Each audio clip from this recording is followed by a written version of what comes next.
Some people wake up tired before the day even begins, not because they didn't sleep, but because their mind never truly rested. They open their eyes and already feel behind, as if the day started without waiting for them. This is not about laziness. It's about carrying too much for too long and learning slowly what it means to breathe again. This is a story about quiet hope. Every morning began the same way. The alarm rang, and his body obeyed before his mind caught up.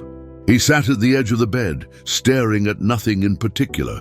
Those few seconds of stillness were the only quiet he had left. He used to wake up with ideas.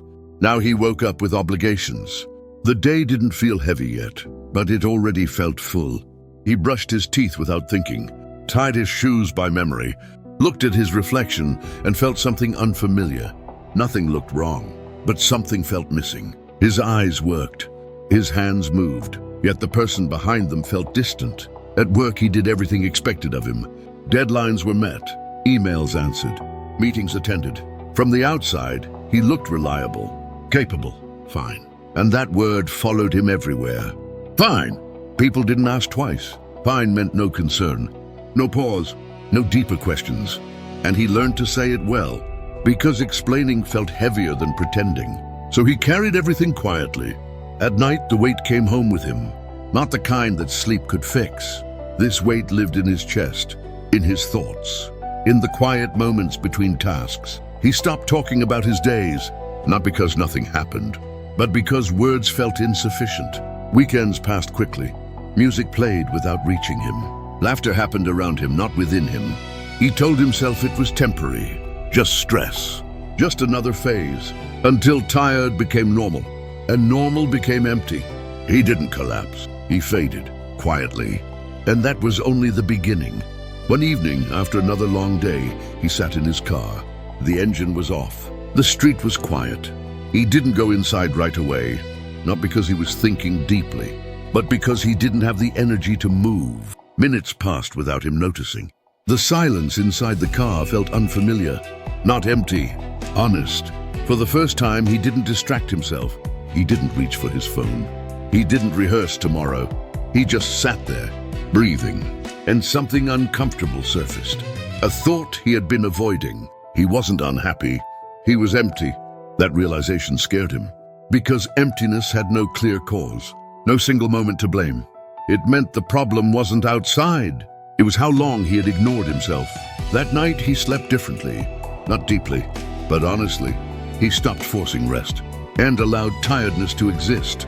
The next morning felt slower, not lighter, just slower. He moved through the day with less urgency, less pressure to perform. He began noticing small signals, how often his shoulders were tense, how shallow his breathing had become, how rarely he paused. These weren't failures, they were messages. So he started listening, not dramatically, not all at once. He allowed himself small pauses, moments without productivity. Rest felt uncomfortable at first.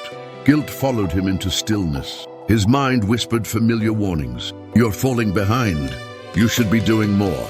But his body responded differently. It softened, it exhaled, and for brief moments, the weight lifted. He realized something important. Rest was not quitting. It was listening. And listening was the first step back. This wasn't recovery yet. It was awareness. And awareness changed everything, slowly. Slowing down didn't make life easier right away. In some ways, it made things harder. Because when the noise faded, feelings surfaced. Thoughts he had postponed for years. Questions without quick answers. He wondered when success became survival. When doing well started costing too much. He had followed every rule, worked hard, stayed responsible, and still felt empty. The guilt returned in quiet waves. Each pause felt undeserved. Each rest felt suspicious, as if peace had to be justified, as if slowing down meant falling behind. But something unexpected happened. The more he listened to himself, the quieter the guilt became. Not gone, just less convincing. He began redefining success, not as achievement, but as sustainability. Not how much he could carry, but how long he could live well. Some days were still heavy. Energy didn't return all at once. Motivation didn't suddenly appear, but presence did. He was finally there for his own life. He noticed details again, like through a window, the warmth of a cup in his hands, the quiet comfort of doing nothing. These moments didn't fix everything. They reminded him why healing mattered. He stopped measuring days by productivity and started measuring them by honesty. Was he tired? He rested. Was he overwhelmed? He paused. These choices were small, almost invisible, but they added up.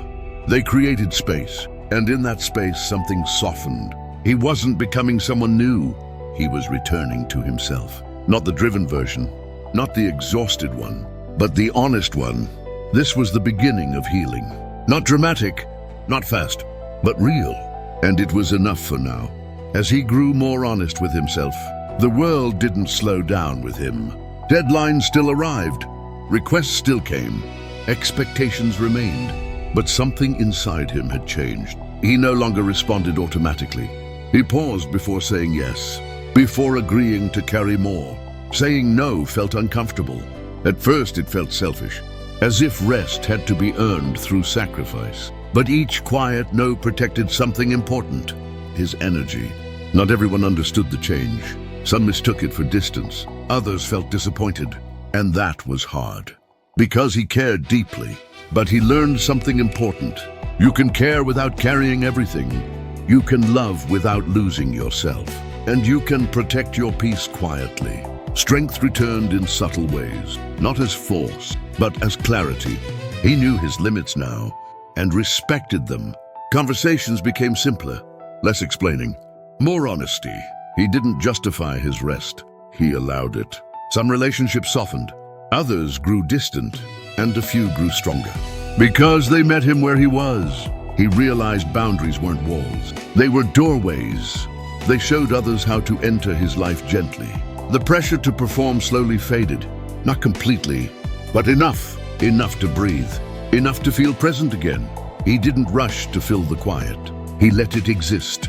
Because in that quiet, he found something steady, a calm strength he trusted. Life didn't suddenly become easy, but it became more honest. His days began to take a new shape, not built around urgency, but around care. Mornings were quieter now. He no longer rushed out of bed. He allowed himself to arrive slowly, to the day, to himself. He noticed how different life felt without constant pressure. Time seemed to expand. Moments had room to breathe. He stopped chasing meaning and allowed it to appear. Joy returned quietly, not as excitement, but as warmth, a steady sense of being okay. Enough. He found purpose in smaller things, in showing up honestly, in listening more than speaking, in choosing rest when needed and movement when ready. He stopped measuring life by milestones and started measuring it by alignment. Did this feel right? Did it respect his limits? Did it leave room to breathe? Some days were still quiet, almost too quiet, but he no longer rushed to fill them. Silence was no longer the enemy. It was a companion. He understood now. Healing doesn't announce itself. It happens in choices, small ones, repeated gently. And then one day, without realizing when it started, he felt something unexpected, a quiet sense of hope. Not loud, not urgent, but steady. Hope no longer felt like pressure.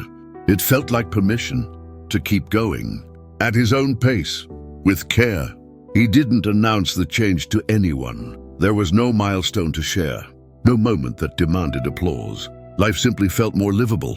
The world still moved quickly, but he no longer felt dragged by it. He chose where to give his energy and where to keep it. Some mornings were heavy again. Healing was never a straight line, but now heaviness didn't scare him. It was a signal, not a verdict. He learned to meet hard days gently, without judgment, without panic, just presence. There were moments of doubt, moments when the old pressure returned, but it no longer controlled him, because he knew how to pause. He stopped asking when life would feel normal again. This was the new normal, one built on listening, on honesty, on care. He no longer chased happiness. He made space for peace, and peace stayed longer than happiness ever did. Sometimes he thought about the person he used to be, the one who believed rest had to be earned. He felt compassion now, not regret. That version of him did the best it could, with what it knew. And now he knew more. He understood something simple and true. You don't heal by becoming stronger.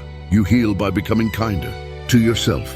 And if you're listening to this, carrying more than you show, this part is for you. You're allowed to rest. Without guilt, without explanation, without permission. You are not behind. You are not broken.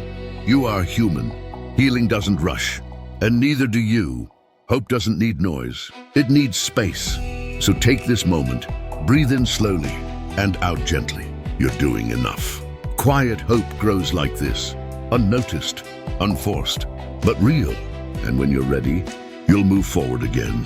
Not because you have to, but because you're rested enough to choose it. Until then, stay here, in this quiet. You are safe. You are allowed to rest. And that is enough.